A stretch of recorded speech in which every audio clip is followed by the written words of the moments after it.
শ্রীল প্রভুপাদের সংক্ষিপ্ত জীবনী।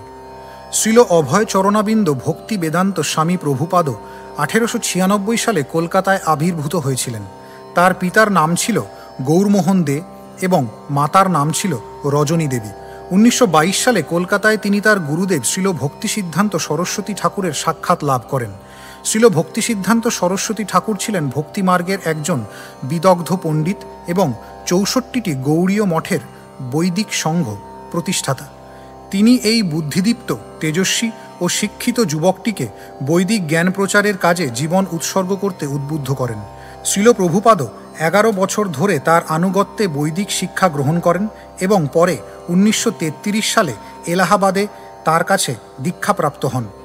1922 সালেই শ্রীল ভক্তিসিদ্ধান্ত সরস্বতী ঠাকুর শ্রীল প্রভুপাদকে ইংরেজি ভাষার মাধ্যমে বৈদিক জ্ঞান প্রচার করতে নির্দেশ দেন। পরবর্তীকালে শ্রীল প্রভুপাদ শ্রীমদ্ ভগবদ্গীতার ভাষ্য লিখে গৌড়ীয় মঠের প্রচারের কাজে সহায়তা করেছিলেন।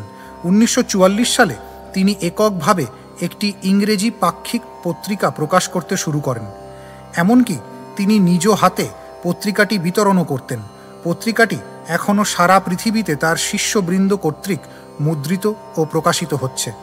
1947 সালে শ্রীল প্রভুপাদের দার্শনিক জ্ঞান ও ভক্তির উৎকর্ষতার স্বীকৃতিরূপে গৌড়ীয় বৈষ্ণব সমাজ তাকে ভক্তি বেদান্ত উপাধিতে ভূষিত করেন।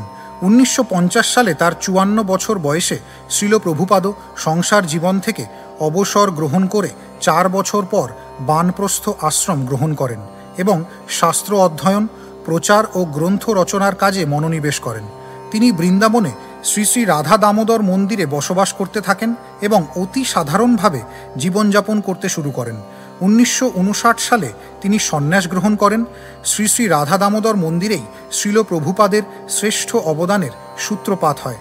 এখানে বসেই তিনি শ্রীমদ্ ভাগবতের ভাষ্যসহ 18,000 শ্লোকের অনুবাদ করেন এবং অন্য লোকে সুগম যাত্রা নামক গ্রন্থটি রচনা করেন। 1965 সালে 70 বছর বয়সে তিনি সম্পূর্ণ কপোর্দকহীন অবস্থায় আমেরিকার নিউ ইয়র্ক শহরে পৌঁছান। প্রায় 1 বছর ধরে কঠোর পরিশ্রম করার পর তিনি 1966 সালের জুলাই মাসে প্রতিষ্ঠা করেন আন্তর্জাতিক কৃষ্ণ ভাবনামৃত সংঘ বা ইসকন।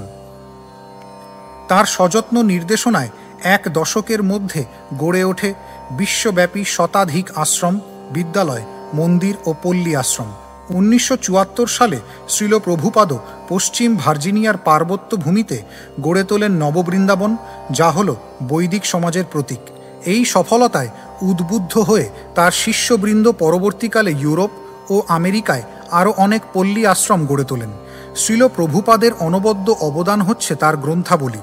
তার রচনাশৈলী গাম্ভীর্যপূর্ণ ও প্রাঞ্জল এবং শাস্ত্রানুমোদিত। সেই কারণে বিদগ্ধ সমাজে তার রচনাবলী অতীব সমাদৃত এবং বহু শিক্ষা প্রতিষ্ঠানে আজ সেগুলি পাঠ্যরূপে ব্যবহৃত হচ্ছে। বৈদিক দর্শনের এই গ্রন্থাবলী প্রকাশ করেছেন তারই প্রতিষ্ঠিত বিশ্বের অন্যতম বৃহৎ গ্রন্থ প্রকাশনী সংস্থা ভক্তি বেদান্ত বুক ট্রাস্ট। শ্রীল প্রভুপাদ শ্রী চৈতন্য চরিতামৃতের 17 খণ্ডের তাৎপর্যসহ ইংরেজি অনুবাদ 18 মাসে সম্পূর্ণ করেছিলেন।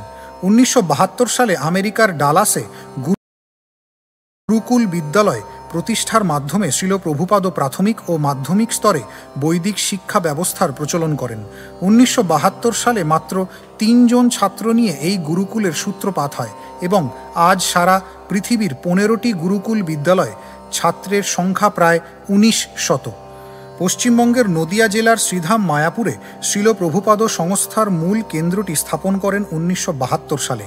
এখানেই বৈদিক শিক্ষা ও সংস্কৃতি অনুশীলনের জন্য একটি বর্ণাশ্রম মহাবিদ্যালয় স্থাপনের পরিকল্পনাও তিনি দিয়ে গেছেন।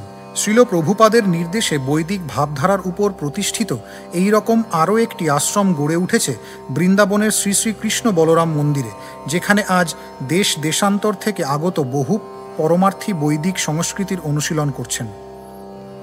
1977 সালের 14 নভেম্বর এই ধরাধাম থেকে অপ্রকট হওয়ার পূর্বে শ্রীল প্রভুপাদ সমগ্র জগতের কাছে ভগবানের বাণী পৌঁছে দেওয়ার জন্য তার বৃদ্ধাবস্থাতেও সমগ্র পৃথিবী 14 বার পরিক্রমা করেন। মানুষের মঙ্গলার্থে এই প্রচার সূচির পূর্ণতা সাধন করেও তিনি বৈদিক দর্শন, সাহিত্য, ধর্ম ও সংস্কৃতি সমন্বিত বহু গ্রন্থাবলী রচনা করে গেছেন, যার মধ্যে এই জগতের মানুষ পূর্ণ আনন্দময় এক দিব্য জগতের সন্ধান লাভ করবে।